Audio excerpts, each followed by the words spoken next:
There's nothing I hate more than scuff marks on a wall. ScuffX delivers superior scuff resistance in the most challenging, high-traffic commercial environments, thanks to its patent-pending scuff-resistant technology. Yes, there's people in a lab somewhere thinking about how to keep scuffs off walls. Where we're running around like crazy, there are actually scientists trying to figure this stuff out, and no one's done it better than ScuffX. I would not endorse this product if I didn't believe in this product.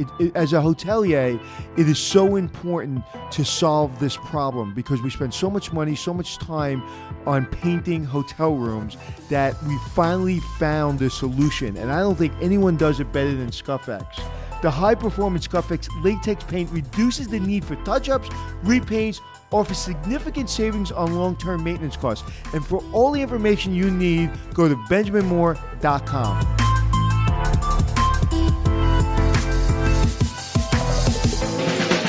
It's checking in with Anthony and Glenn, teaching you to be the hotelier that you wanna be.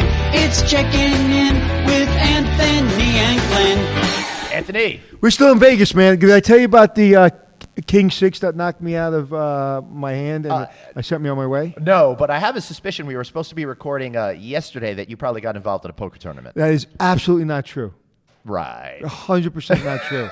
We were not supposed to record yesterday, and we were not. I really didn't play poker yesterday. No? Well, that's really surprising to me. Yeah, of course you're lying. You don't play poker. All right, Mrs. Melchiorri. He does not play poker. I only played one tournament late last night, and I told my wife. Anyway, we're here with our continuing coverage of Choice Hotels International's annual convention here in Las Vegas, Nevada. And I'm really excited today because we've got an exciting new program here. And Lester Adams is Director of Emerging Markets with Choice Hotels. And this is really cool to me because I'm getting tired of seeing the same old people developing hotels. And I'm really glad that Choice is putting time, effort, and money behind trying to find other folks that could get involved in the hospitality business. Absolutely. Thank you for the time. The Emerging Markets program has been around actually since 2003. Right. I'm really the fourth or fifth person that's been the director in this area. I kind of felt like there was an effort by some of the major hotel companies at first, and then when the Great Recession hit, it just kind of went away. Yeah, I think there was a lot of information shared with a lot of the programs. I've worked for two other brands. Right. And a lot of people have gone to NABHOOD, they've gone to LHA, they've put information out for education, and that's really what we've seen in the industry. However, Choice decided at the beginning to create a full-fledged program. What does it mean, emerging markets? Emerging markets really means diversity. Okay. And so it has nothing to do with your actual location. It has to do absolutely with who we're looking at targeting for ownership. So for Choice, that means African American owners, Hispanic owners, Native American owners, and also veterans. Okay. Oh, great. Being a veteran, I appreciate that. Absolutely. Can I get a franchise? Yes. For free? No. Too bad. I was just about to go enlist in the Air Force. All right. So, what I think is great is because I love what they're doing over at NABHOOD. Andy Ingram's done a great job. But what he does, I believe, is gets people engaged and sets the stage for aspiration and creating that excitement. And now you are able to come in and help people fulfill that aspiration. Absolutely. We just deliver on the concept. Right. Andy's able to bring a lot of people together who can really listen and get educated on the process. And it's my job at Choice to identify, educate, kind of bring people through the system so that we can get them to a point of being able to put that application in for that conversion or that new construction. And then we work with the sales team side by side to get them from application through license execution. But I imagine your biggest challenge is the financing, right? And no matter who is involved, it's always about money. I'd say it is a big challenge. I would equal the challenge with the information. The biggest conversation that I have with most people, if I'm talking to African American doctors, there's no different than an African American doctor and an Indian doctor. No, but I'm saying is an Indian doctor or an African American doctor or me or Glenn or anybody, finance is always a problem. But it's an equatable problem. Right. That's a problem across the board. And that's what I mean. But I would add to it, it's the information. The African American doctor doesn't know that this is an opportunity and that it's viable. And I think that's where we have such good opportunity with this program. It's getting that information out and demystifying this process.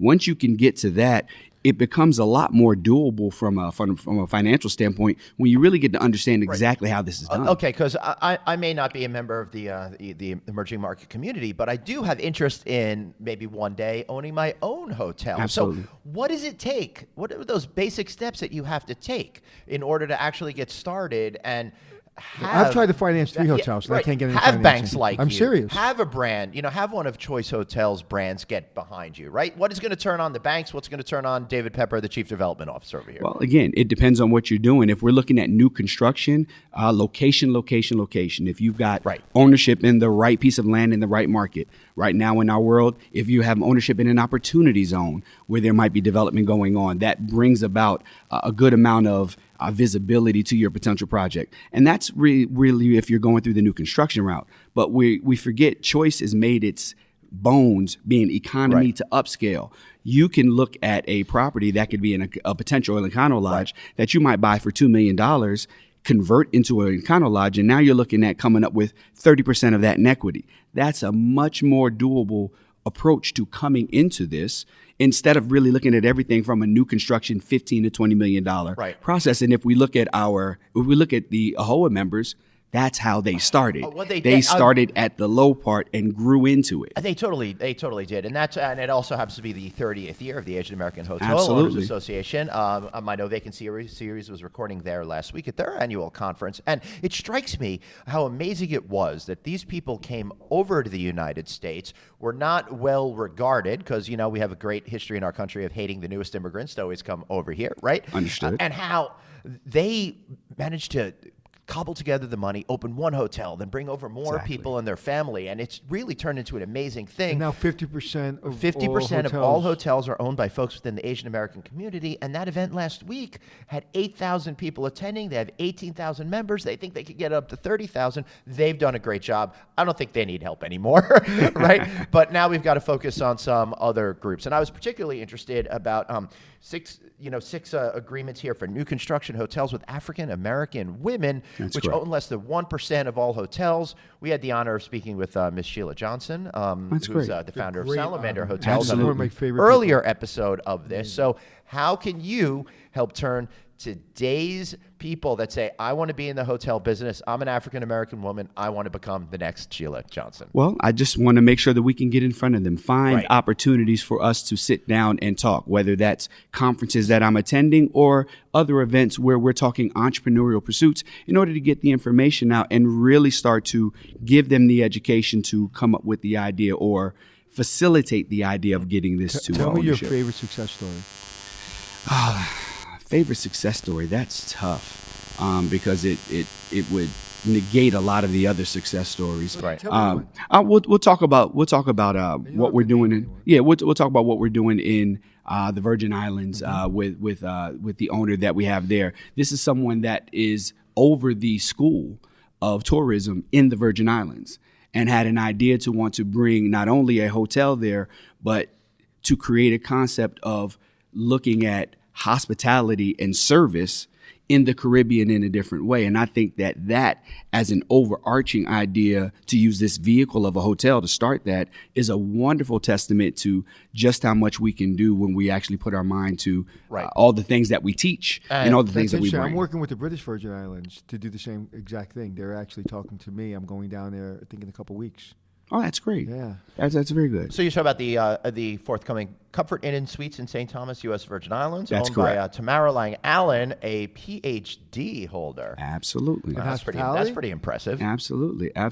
And So it sounds to me like some of the story is, to go back to the African-American male doctor that you were talking about, people don't even realize a lot of times that the hospitality industry is a great way to make money. Right. And I'm seeing a lot of like strip mall developers, for example, now getting involved with the same typical, prototypical demographic is getting into it, right? So how do you get out there then, besides just going to industry events, to spread the gospel that this is a viable opportunity for success? Well, I think you have to use whatever tool belt you bring. I have an undergraduate degree from Hampton University, an MBA from Fayetteville State, and a law degree from Howard. Now, yes. Damn, that's impressive. What that means to me is that's 3 African-American HBCUs that I have a full set of tentacles to go out and talk to people who are doing very well. Right. And give them some of this understanding and explanation about this opportunity. And as they're going forth in entrepreneurial pursuits, give them this as an opportunity. Let them know that this is out here. I think that's really where we have to take advantage. This has to become more of a conversation, and it grows from there. A good amount of the deals I've worked on this year are with African-American construction company owners and multifamily owners, the exact same people that are building on every side. That's so cool. You're not recreating the wheel.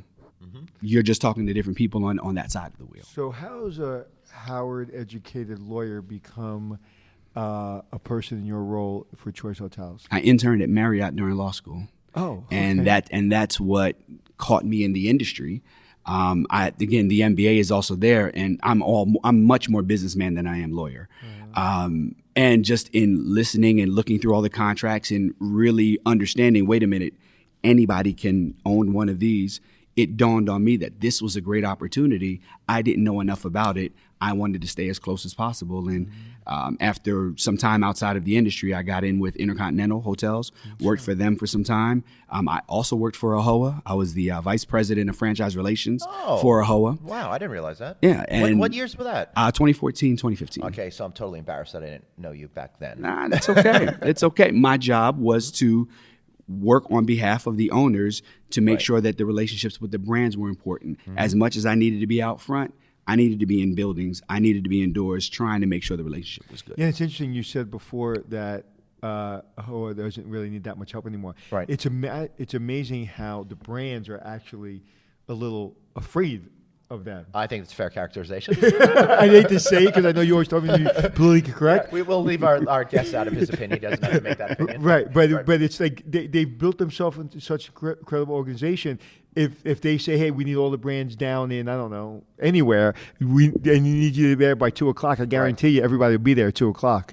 With bells on. Right. With bells on. And look, it's there is no political commentary in that. I mean, the bottom line is that's where a good portion of your owners are, and you want to make sure that you're able to have all the conversations that you need to have if those conversations are wanted to be had. Yeah. So let me look at this from the selfish point of view. Absolutely. Now, your job, I think, probably falls under the development side of the business. Absolutely. Right? I am all sales guy. Right. So yes. So this is a smart, creative way in order to expand the possibilities for you to make more sales. So I think on that term alone, it's an interesting strategy. Absolutely.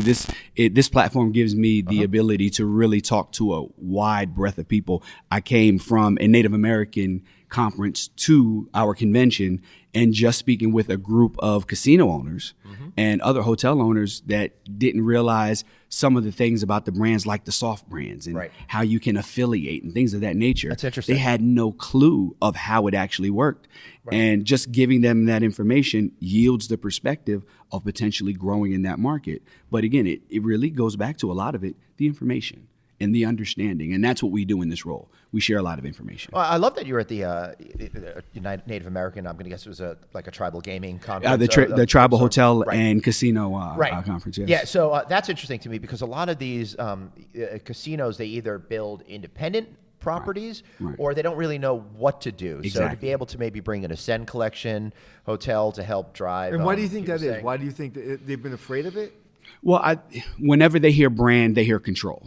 Oh, okay. And it's understandable when you think of most brands. The brand wants to direct you to what you're going to build, how it's going to look, etc. And they want freedom, the ability to be able to do what they want based off their reservation, of their culture, and they should have that ability. Right. That's the beauty of the soft brand. And Choice with Ascend was actually the first brand company to create a soft brand. So it's a perfect marriage. 2009, I think that was. Yeah, yes. And like I said in our last conversation, that the District Hotel in New York was the first Ascend brand. I built the Staybridge Suites right next door to it, and I was friends with the owners. I think there were 2 lawyers actually of the Ascend brand, and I didn't know what it was. And it became the #1 hotel in New York City on TripAdvisor for years. I laugh because I remember doing an impact study in and around that whole development, and I stayed there. I loved that development in New York. Wasn't it crazy? It is the example that I give probably 3 times a month in urban development and how you can make urban development work for you in a small space. I remember, going into the hotel because they were my competition. Right. I became very friendly with general manager. Matter of fact, the original general manager from there is now the general manager of the hotel I developed. Okay. She actually took my job. Okay. 15 years later. And I love the fact it's called the district for a reason. Mm-hmm. There's so got many a K in district, right? Yeah, Yes. there's so many great districts in New York because you don't think of New York like Soho, the Village, Upper West Side. You don't think as districts. So they broke down the entire hotel in districts. So each floor is a district, fun. and they have art relating to each district in New York. So if you go up to, say, the 5th floor, you'll see, as soon as you get off the elevator, you'll see a beautiful picture of Soho. And then you'll have things in the room that remind you of Soho. And it's an amazing hotel. And they got it right. They really did it right. Their amenities were right. The size of the room was right. The smell was right. The front desk, I remember they had the best front desk agents, and I was just really, really impressed with the entire operation. And I never felt that the Ascend brand got enough credit for that hotel. Understood. Well, I mean, just the whole idea that was there to put that soft brand there, as well as all of those branded properties, all co-located together. It made the best use of space that I've ever seen. And so that was the most impressive part of that development. And do you find with the soft brands dealing with owners, there's a serious trust factor? Meaning, yes. If there's a brand and here, okay, this is our brand, these are our colors, these are this is this, this is this is how you do this. You go off brand, we slap you on the wrist. When you say, okay, we're going to allow you to do the soft brand, we're going to allow you to do this end, but you have to trust that owner because that owner's still got to have respect for you. When I tell my kids, you go off to college, you're still representing me. Exactly. I don't have the same control I had when you were in my house, but you're still representing the Melchiorri name. Still my last name, absolutely. Right, and so I would imagine the same thing with the soft brand. It's like, hey, we're not right there on top of you every day, but you're still representing us. How do you deal with that? Well, I think the best thing you do, and I wouldn't dare steal anything from Janice Cannon, what she might have said in this manner. It was on our last episode, so if you haven't heard that, check it out. I think you really start with exactly the scale that you're looking at. Ascend is an upscale and above type of hotel place, so you really can target the exact type of items that you really want just based on who you're dealing with in that brand and the rates that they want to get. You're not going to be too far off kilter in terms of what they're going to bring into that property in order to make it work. You're going to find that there's much more synergy than there is difference. And that's what we've seen. I mean, at almost 250 and growing that are open, we've done pretty well with it. No, that's really fascinating to me. So I'm curious, what's your day-to-day like? If I'm not in conferences, as of lately, it's been on and off of an airplane, going to talk with people about deals, seeing sites, talking them through the understanding of what that neighborhood looks like. My background is in impact and feasibility, so I like to go out with a lot of the owners or potential owners and walk through their site, drive them around the area, and help them to understand why this demand driver is important, what this may help them understand in terms of who they're going to be going to for customers, why that exit is good where it is, and if anything happens with DOT, you need to make sure that you're ahead of it. Just giving them some benefit of the feasibility and analysis I have. The stuff they will never think about. Absolutely, absolutely, but that will absolutely affect the property. Especially as somebody who's I wants to be a first-time I see a owner. beautiful Mercedes passing us God, by. This is not good because we have 5 more minutes, Mercedes. 5 more minutes. Well, she's putting the 5 up. All right. Okay, so what I think is Choice also helps find land, right? Absolutely. Yeah. We have a land team for specific brands that can go out, identify different pieces of land in cities, and we can marry land, owner, brand within an opportunity and move from there. The story I'm getting from you is I really think that you're part professor, part sales guy, because you're really doing a Hospitality 101 course for these people It to can show be. them the path to success and alert them to all the things they didn't know that they didn't know. It can be. I mean, it's really talking through 2 different opportunities. It's Right. talking through the hospitality portion of this, and it's talking through the commercial real estate, because you've got 2 projects going on and 2 paths to profitability, and just really trying to make sure that it's identified and understood. You know, I don't want to use the word secret, but what, I don't have a better word. What's the secret to your success, individual success? Not a brand, not Choice, not the schools you went to, but individually, what has made you so successful in your life? care. Okay. I care. This means something That's to me. awesome. You know, at the end of the day, changing the numbers of ownership and creating wealth conversations within communities that haven't had a lot of wealth conversations, plenty of rich conversations, but not a lot of wealth building conversations. That means something to me. It means something to my family. It means something to Do me. you feel this is your calling? This is what you're meant to do? No, I wouldn't call it a calling.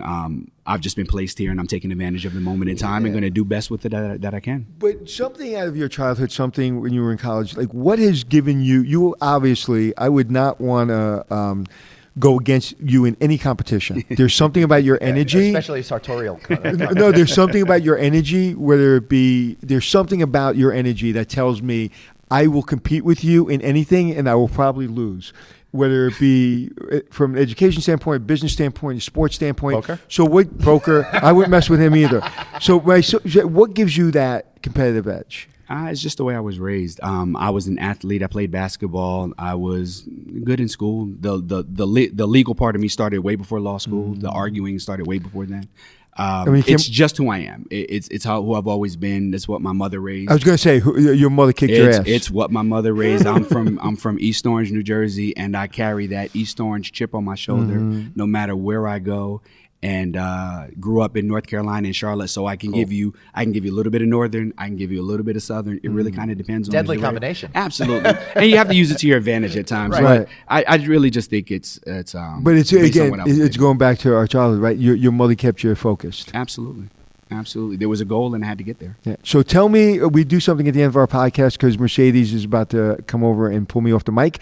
So tell me, we do something at the end of our podcast called "Tell Us Something We Don't Know." So tell us something we don't know about you. Something you don't know about me. Being that we just met you, it shouldn't be that hard. I'll give you a fun one. Something you don't know about me. I almost missed going to college because I was going to be a dancer in a rap group.